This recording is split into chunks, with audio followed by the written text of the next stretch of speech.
আসসালামু আলাইকুম।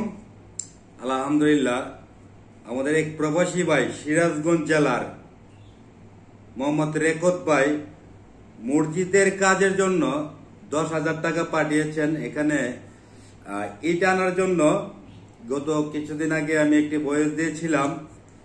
3,000 ইট লাগে, মানে 3,000 ইটের হয়তো উনি 1,000 ইটের টাকা আমার হাতে পাঠিয়েছেন, 10,000 টাকা। আমি অসংখ্য ধন্যবাদ জানাই। যে কোন মসজিদে দিব কি আসে বিষয় বিস্তারিত আমি মসজিদের ইট কিনে সে সম্পূর্ণ ডিটেলস আমি দিয়ে দিব অনলাইনে। আর রেকত ভাই উনি প্রবাসী গিয়েছেন 6 মাস হয়েছে।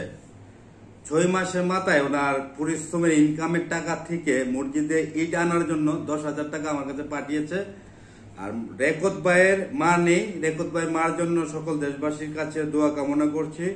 সবাই দোয়া করবেন আল্লাহ পাক রাব্বুল আলামিন যেন রেকত ভাইয়ের মাকে বেহেশত নসিব করে। কেন এনে রেকত ভাইয়ের ছবি দিতে এবং উনি বারণ করে দিয়েছেন। উনি বলেছেন আমি গোপনে দান করেছি ভাই, আপনি আমার ছবি টবি দিয়েন না, তা এজন্য ওনার ছবিটা দিচ্ছি না। ওনার বাড়ি হলো সিরাজগঞ্জ।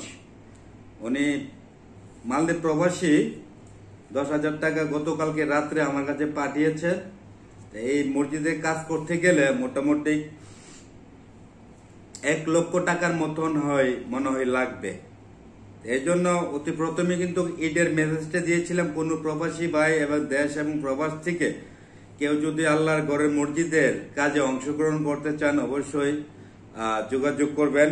আপনাদের পরিশ্রমের টাকা দিয়ে যেন আল্লাহর ঘরগুলো, অনেকগুলো মসজিদ আছে হয়তো অর্ধেক কাজ করে অর্ধেক কাজের বাকি আছে, কিছু অল্প অর্থের জন্য সেই মসজিদের কাজগুলো করতে পারছে না।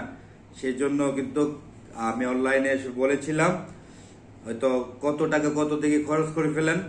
যদি কোনো প্রবাসী ভাই দেশ এবং প্রবাসে যারা ভাই বোনেরা আছেন, যদি আপনার পরিশ্রমের টাকা থেকে কিছু অর্থ দিতে চান অবশ্যই যোগাযোগ করবেন। আপনার আমার সকলের অর্থের বিনিময়ে যেন আমাদের যে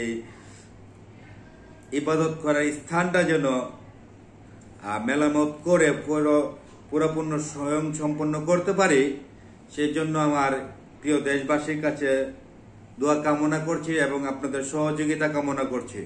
যদি কোনো প্রবাসী ভাই এবং দেশের আছেন, বিভিন্ন অনেক ডোনার ব্যক্তি আছেন, কেউ যদি দিতে চান অবশ্যই আমার কমেন্ট বক্সে নক করবেন। আপনাদেরকে আমি কথা বলে অথবা কোন জায়গায় দিব কি আসে বিষয় এভাবে কিন্তু অ্যাভেলেবেল খবর এসেছে। তার পাশাপাশি আরেকটি মসজিদে যে এখন যে শীতের সময় টাইলস লাগানো আছে, কার্পেট আনতে গেলে এখানে মোটামুটি 1 লক্ষ টাকা একটি বাজেট লাগে এই কার্পেটটা আনতে গেলে। তো ওনারাও কিন্তু মসজিদের কমিটির যারা আছেন ওনারা আবেদন করেছেন ভাই আমাদের মসজিদে কার্পেট লাগে। হয়তো যদি কোনো প্রবাসী ভাই এবং কোনো বাংলাদেশের ভাই বোনেরা যদি দিতে চায় আপনার কাছে হয়তোবা আমাদের এই কার্পেটগুলো, মসজিদের কার্পেটগুলো সংগ্রহ করে দেওয়ার জন্য সকলের কাছে আহ্বান জানাচ্ছে। যদি কোনো ভাই অথবা দিতে চান অবশ্যই যোগাযোগ করবেন।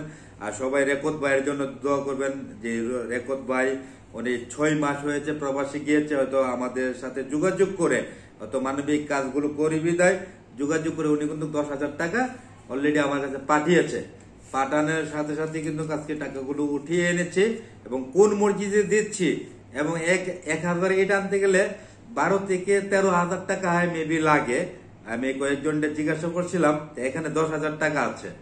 10,000 টাকা আমার হাতে আছে এবং ইটগুলো এনে আমি সম্পূর্ণ ভিডিওটা আবার অনলাইনে পোস্ট করে দিব। আবার যার যার অবস্থান থেকে ভিডিওটা শেয়ার করে দেন এবং রেকত ভাইয়ের মার জন্য সকল দেশবাসীর কাছে দোয়া কামনা করছি। দোয়া করবেন আল্লাহ যেন রেকত ভাইয়ের মা নেই, রেকত ভাইয়ের মাকে যেন আল্লাহ পাক রাব্বুল আলামিন যেন বেহেশত নসিব করে, আর সেই দোয়াটি করবেন। আর সবাই ভালো থাকবেন। যার যার অবস্থান থেকে মানবিক কাজে এগিয়ে আসুন। হয়তো মানুষের জন্য অনেক দরিদ্র পরিবার আছে, শীতের সময় অনেকে কিন্তু আসতেছে অথবা খবর দিচ্ছে। আবার আরেকটি চাপ, একটি দরিদ্র পরিবারের জন্য চাপ কল দেওয়ার জন্য কিন্তু আবেদন জানিয়েছে। আমি ওনাদেরকে বলি যে আমি চেষ্টা করব, আমার অনেক প্রবাসী, আমার অনেক ভক্তগণ আছে, তাদের সাথে যোগাযোগ করে যদি কোনো ভাই এবং ডোনাট পার্টি এরকম চাপ কল এবং টেবিল দিতে চায় অবশ্যই আপনারা পরিশ্রমের টাকা থেকে যদি দেওয়ার কোনো ইচ্ছে থাকে তাহলে যোগাযোগ করার জন্য সকলকে আহ্বান জানাচ্ছি। তো সবাই ভালো থাকবেন। আমি কাজী মুখলেস আজকের মতো বিদায় নিলাম। আসসালামু আলাইকুম।